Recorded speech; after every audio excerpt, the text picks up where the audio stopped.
Right now, we're going to get a check on the voting for a new pope. Plus, you probably wouldn't believe how many guns are found at the airport. And tariffs on the movie industry. How could they affect the Hollywood of the South? This is The Take. Let's get it.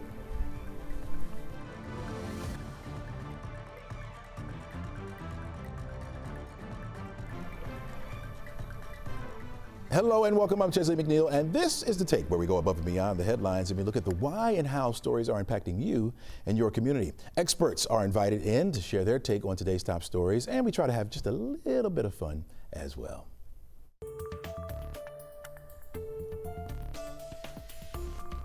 Let's start today with a look at the most watched chimney in the world. More than 1 million Catholics are keeping a close eye there on the Vatican for white smoke to appear to signal the voting or the election of a new pope. Before the sun rose right here in Atlanta, black smoke once again came out of the chimney after the first round of voting today.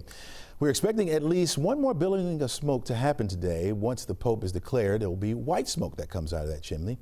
Also, this morning, Vatican media putting out these images of cardinals seated beneath Michelangelo's famous paintings there in the Sistine Chapel. The 133 cardinals who are voting in the conclave will remain locked in the Sistine Chapel until a new leader of the Catholic Church is selected. All right. The White House's overall strategy on tariffs is looking to impact the silver screen as Trump's administration is proposing a 100% tariff on movie production overseas. Here now to talk about how this would impact the film industry in Georgia is Darius Evans, co-president of the Georgia Production Partnership. Darius, welcome to the show. Good morning. Thank you for having me. Hey man, good to see you. When we talk to me about tariffs, 100% tariff on movie production, what does that look like for us? So that's the challenge, right? No one knows what it looks like to try to put a tariff on intellectual property. It's never been done before. Typically, tariffs are on goods that are exported or imported into a country. And so since this is a service and it's actually culture that's being exported, we're not sure how a tariff will actually work on intellectual property. What's your best summary of what this could look like? How do you see it playing out? So there's a couple of different scenarios for how it could play out. It could be a tax on the production companies that go overseas to produce these projects, or the production companies that are already overseas that are producing projects, or it can be a tariff on the distributors that buy the content. It could be a tax or a tariff on the streamers and the theaters that buy these and display these content pieces. So we're not sure, but either way, I believe that the onus is going to be on the end consumer, right? So at the end of the day, the consumer is going to end up paying more either for tickets to see the films in theaters or for their streaming services. How much of the movie industry is done here in Georgia? How much? Yeah. In the past 3 years, our biggest year, we did about $4 billion, wow. A little over $4 billion in direct spend in the state. Jeez. Now, compared to other places, I mean, is California still the leader or New York City? California is still the leader currently. During the pandemic, though, Georgia, of course, we were the first state to come back online after the pandemic, and so we were number one. So we go back and forth between number one with LA and New York. Gotcha. Now describe how the industry, it trickles down to the business sector. Yes. So our industry is supported heavily by small businesses here in the state. Is one of the biggest employers in the state now. And so something like a tariff, which we're already experiencing a bit of a downturn in the industry. And so a tariff on top of that will be devastating, I think, to a lot of the businesses that support the industry in the state. And we're talking about businesses like caterers, we're talking about businesses like florists, people who aren't necessarily cameras or lights, but they are adjacent to the business and they provide a lot of services and goods to the industry. Is there any way, once this goes into effect, let's say this goes into effect, is there any way to try to circumvent it or make better of the situation? To make better or to circumvent, it's tough to circumvent. It's going to be really tough to enforce in the first place, right? Because we aren't importing a good or exporting a good. So you can't necessarily scan something as it gets on a plane or on a ship. right? So that's one of the first things, being able to enforce it. So in order to get around it, I don't know, we'd have to see what the requirements are. We'd have to see what the checks and balances are with the tariff on something like content. So yeah, it remains to be seen. Yeah. Your last question for you, your best guess on whether or not this will take place. So my best guess is that what this is really a conversation starter, right? Mm-hmm. It's going to give us an opportunity to really address some of the issues that we really do see in the industry, with a lot of the business now going overseas because other countries are they're imposing, like, not tariffs, but credits, tax credits, tax incentives. And so I think it's a welcome conversation to be had about how we can be more competitive on the world market. And I think that a credit, some sort of a tax credit or tax incentive, would be a whole lot more effective to getting the companies, production companies, and the distributors to do more business here in the U.S. Gotcha. Darius Evans, thanks so much for joining us, and thanks so much for your insight. Thank you for having me. All right, take care. Have a good day. All right, Atlanta police is searching for two men suspected of robbing a woman at knife point on the Beltline's West Side Trail. Take a look at your screen right now. These two men are the men police are looking for. Crime Stoppers is offering a reward up to $5,000 to identify these men. Call Crime Stoppers and you can remain anonymous. Governor Brian Kemp will sign two bills into law. The first one focuses on supporting law enforcement and improving public safety. The second bill improves relief for the agriculture industry that is still hurting from Hurricane Helene. All right, let's take a look at our forecast for today. And we are not in hurricane season, which is good, but man, we got a lot of rain around here, or at least for the next couple of days. We're expecting to see a lot of raindrops, folks. 40% chance for today. And notice I have it at PM. I have it for this evening because I think that rain will start this afternoon, late afternoon, some isolated showers, but some embedded thunderstorms will be in a few of those as well. We are currently looking at a level 2 threat for severe weather all over North Georgia, north of the city of Atlanta. That's where we could see some very heavy rain, some frequent lightning, some gust of wind, maybe even some hail. Not much worried about a tornado, but we are looking at the possibility for some gust of wind with some of these thunderstorms coming in. We're going to stay on the soggy side Friday, Saturday, Sunday, even into Monday and Tuesday of next week. We'll be dealing with that wet weather. It really won't dry out until we get to Wednesday of next week. 83 degrees will be our high temperature by then. It will be cooler for Mom's Day weekend. Hey, don't go anywhere, folks. We got much more show for you coming up right after the break.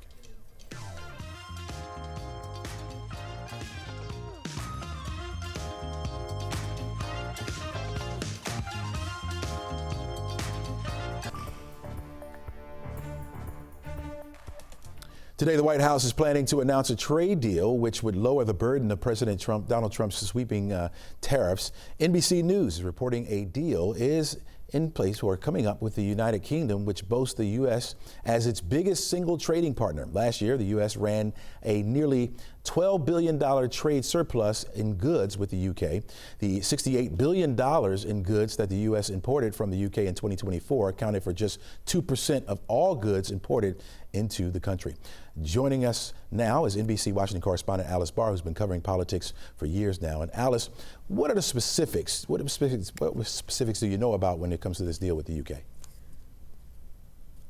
Yeah, Chesley, that is really what we're waiting for at this point, because President Trump kind of scooped himself by announcing that the country in question was the United Kingdom when he had initially posted overnight that he was going to have a major trade announcement at 10 o'clock, so just under an hour from now. He didn't say what the country was, and then this morning, after there was kind of some reporting that started to come out that it looked like it was the UK, he confirmed that, but what he did not do was get into detail about exactly what this agreement is going to include. He did call it a full and comprehensive agreement, and one that would set these longtime allies on a strong course for decades to come. It's a question a little bit, though, about whether these are going to be full-fledged deals or more frameworks, even if they're kind of robust frameworks. Typically, it takes months and months to come up with a kind of comprehensive long-term trade deal, and it hasn't been terribly long since these negotiations began, just the past several weeks since President Trump began imposing these widespread tariffs on trading partners around the world.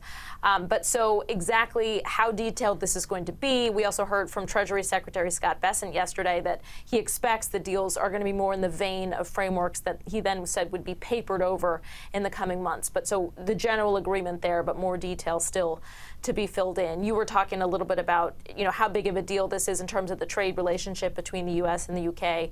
The U.S. is maybe the biggest trading partner for the U.K., but in the reverse, the U.K. is only the 11th largest trading partner for the United States. So the ones really to watch, Canada, Mexico, and then China is the one that we've all been waiting on, and we do know those negotiations are set to get underway this weekend. All right, speaking of China, right, 145% tariff on goods from that nation already affecting consumers here in the United States. Has Capitol Hill mentioned anything about how long American consumers will have to sustain things at that price? Yeah, I mean, that's the challenge. Until there is a trade deal between the U.S. and China, that is the state of things. And President Trump was asked specifically yesterday whether he would be willing to lower any of those 145% tariffs in order to bring China to the negotiating table. And he said no, he's not interested in that at this point. So that is the status. And there's been kind of some indications that we heard from the chairman of the Federal Reserve that if that remains the case for a long time, that many of these tariffs, specifically China being the most extreme, remain elevated for too much longer, that we could start to see increased inflation, we could start to see some downward projections in the economy, potentially increase in unemployment, and all of that went into the decision that the Federal Reserve took to not cut interest rates the way that President Trump has been pressing for that. So that's another example of real world and kind of policy changes that we're seeing affected by these tariffs. Yeah, you mentioned the Federal Reserve Chairman, Jerome Powell. He cited that tariffs is the reason for the economic uncertainty. How much of his decision, or the Fed's decision to hold interest rates steady, is being viewed as a direct challenge to the president for trying to lower rates? Right. So we do know that President Trump has voiced some frustration with Fed Chair Jerome Powell in the past. And I think the chairman has always said that he's going to act independently of politics. But he did, when he spoke about this decision yesterday to hold rates steady, he did reference that tariffs are really feeding into this economic uncertainty. It's not clear how long they're going to be in place. And because of that, there are a lot of businesses that are uncertain about their next steps. And that all leads to this uncertainty. So he's certainly pointed to that pretty directly as a reason for holding steady. He said overall the economy is pretty resilient and can afford to wait and see right now. All right, Alice Barr, thanks so much for your insight. Really appreciate it. All right, take a look now, folks, at the tarmac over Hartsfield-Jackson, where already this year, TSA has intercepted nearly 100 guns. The vast majority of those were loaded, if you can believe it or not. Despite that statistic, how often are these cases resulting in any actual legal repercussions? Joining us now is 11Alive News investigator Savannah Leven. She's joining us now on the take. And Savannah, you looked into this, and what did you find? Yeah, well, the answer is not often, Chesley. We found of the nearly 90 times TSA has intercepted a gun at Atlanta's airport in the first 4 months of 2025, only twice did someone actually face charges. Now, this is despite the airport and the police issuing a warning last year that anyone who gets caught with a gun at TSA will be arrested and charged with reckless conduct. We found in the vast majority of these cases, people just have their guns and ammunition returned to them. They're basically told to either hand it off to someone or put it in their car and continue on with their travel with no charges. Whoa, why are they not arresting folks? Did you find that out? Yes, so they said it mostly comes down to state law. This is what police tell me. Updates to state law in the last decade do allow for guns to be carried in the main parts of Georgia airports, anywhere, of course, before TSA security. So in the parking lots, the baggage claim areas, all the public spots of the airport, basically before security. And as of 2022, you don't even need a license anymore to carry a gun. So Airport Commander Major David Wilson tells me APD has opted to just not file charges if officers believe it was a true accident. It goes back to really state law, and so it's not really, we don't have discretion about one way or the other. We have to follow the state law. In other states, it's different. So, you know, you might go to some other place and they're locking you up. So they're not being charged. Are there any other repercussions? Yeah, they're not getting off totally scot-free, right? TSA does slap offenders with fines anywhere from $3,000 to $15,000. Now, that's obviously a pretty wide range. How much you pay depends on a lot of different factors. So, for instance, if you're a first-time offender, you've never done this before, police determined it was an accident, weapon wasn't loaded, your fine's likely to be closer in that $3,000 range. Still, that's definitely not cheap. And if you have TSA pre-check, that will be taken away for the next 5 years, Chesley. All right, what about background checks? Are they running background checks on people who are carrying these guns through TSA? Yeah, so that is a part of their investigation. Police do run the gun through something called ACIC to make sure it's not stolen, to make sure the traveler isn't a convicted felon, who of course would not even be allowed to have a gun in the first place. But Chesley, we found at least 2 instances this year where that system, ACIC, was down and police returned the gun to the traveler anyway. Here's a clip of some of that body camera footage that we obtained. ACIC is down. I'm sure it's fine. You're not going to get anything back for it, or you're not even going to run it, or? You good to go. So you will hear what APD said about that and why in 2 cases police did decide to file charges. What happened there in this full investigation, Chesley. Wow, can't wait to see it. I mean, a little bit shocking. Yeah. Yeah. A little bit. I'm already a little bit intimidated by some of these airplane crashes and incidents, and now you're telling me people can probably get away with carrying a gun. Yeah, I mean, it's interesting to hear what Atlanta police have to say about this. We obviously interviewed them for this story, and they said that there's a lot of different factors that are understandable, but definitely maybe not what a lot of people would expect. You're absolutely right about that. We're going to watch your report. Thanks a lot, Savannah. Really appreciate it. You can watch Savannah's full report right here on 11Alive Plus tonight at 6 and again at 11.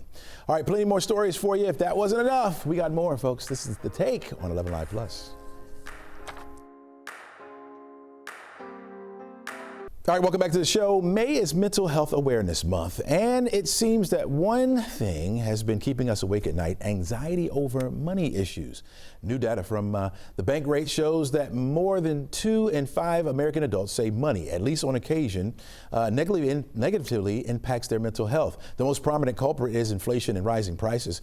That percentage is the highest it's been in 3 years. It also found that those who stress out over money are 3 times more likely to have paid a late bill over the past month than those who say money isn't impacting their mental health at all. Here back with us is my good friend, Morgan Ward. Good to see you, Morgan. She's the assistant professor of marketing at Emory, whose primary focus is on consumer behavior. And talks a lot about my behavior. All right, Morgan, help us out. What's your first take here on those stats? And why are a good chunk of us seeing the stress over our pocketbooks? Yeah, it's the number one stressor for adults right now, actually. And actually, that's been pretty persistent throughout the last few years. There's so many reasons that contribute to this right now. It's tariffs, it's the uncertainty around tariffs, it's the uncertainty around interest rates. We have groceries going up, people have long-term concerns like retirement, paying back student loans, the ability to invest in a home. Then we have the stressors of little children and aging parents. I mean, people are so pulled in many directions monetarily, and then of course you're uncertain if you're going to have a job, maintain a job, be able to get a job. So consumers and just people in general are scared. Wow. They're nervous. Yeah, it does seem to dominate the news today. Do you think it's more about, and you mentioned a lot of things there, is it more about the money we have and trying to hold on to it, or the money that we don't have trying to get?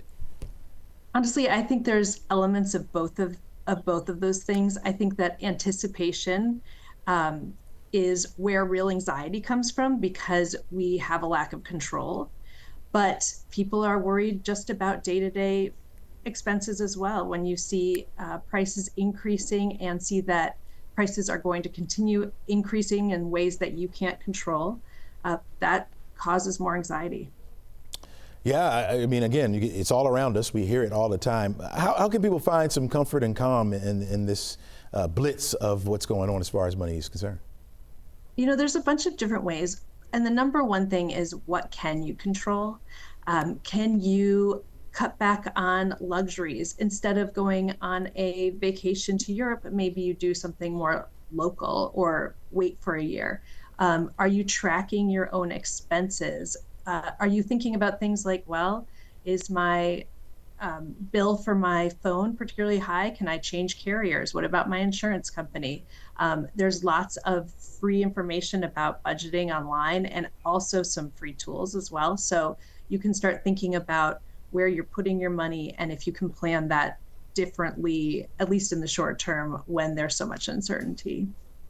Yeah, I know money is probably the root of a lot of arguments in the household and so on and so on. Maybe if you're not on the same page, what are some of the tips you have for folks just trying to survive out there? For basic survival, I think the number one thing is tracking. A lot of people just don't know where their money is going, and we spend money often unconsciously. Like, you aren't allocating money for that thing you just happened to buy at the grocery store, that extra little thing, or the thing you ran into for CVS. So trackability is so key. But also, as you said, oftentimes people are sharing money. So understanding where other people that you are sharing money with are allocating and prioritizing. And I think that's really important, is that communication as well. They say money can't buy you love. I mean, should we focus on that more? Yeah, you should never buy love with money. Certainly we'll go broke, right? I agree with that wholeheartedly. Morgan, thanks so much for joining us. Really appreciate your take on this situation, which is a very serious situation. Thanks so much. Thanks so much. Bye. All right, folks, don't go anywhere. My final take. We're going to talk more about mental health coming up right after the break.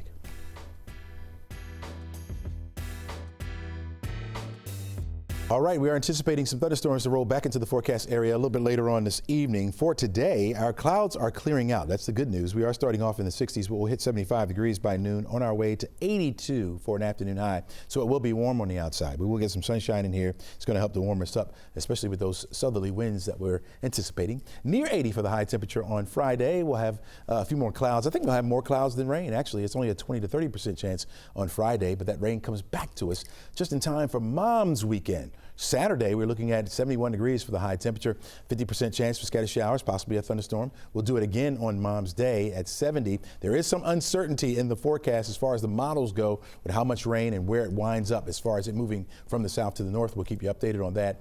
Certainly thunderstorms will come back to the area to start the work week next week, and then we'll finally dry it out by the middle of the work week next week with 83 degrees for the high by next Wednesday.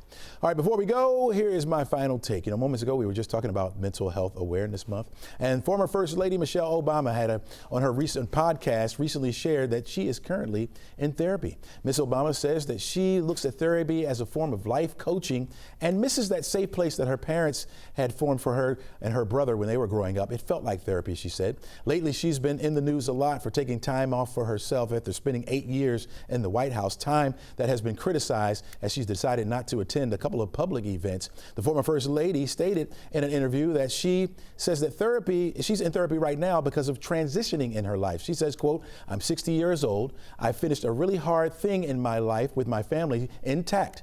I'm an empty nester. Now, for the first time, as I've stated before, every choice that I'm making is completely mine. Now, I don't have to worry about the excuse, well, my kids need this, or my husband needs that, or the country needs that."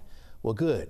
For Michelle Obama, I'll tell you that right now. A good reminder for us to take some time to invest in ourselves. Mental health is very important, folks, for us to think about, right? We need to be in our best place. She mentioned being in a safe space. We need to be in our best space, especially when it comes to us trying to encourage others and those that are around us, especially in these hard economic times, which we just mentioned about. People probably need more love. I said money can't buy you love, but we probably need to spread more of it. That's a Stevie Wonder song. Go look it up. It's still around, and it's still a good tune. That's all we got for you today, folks. Make it a great day and try to encourage someone.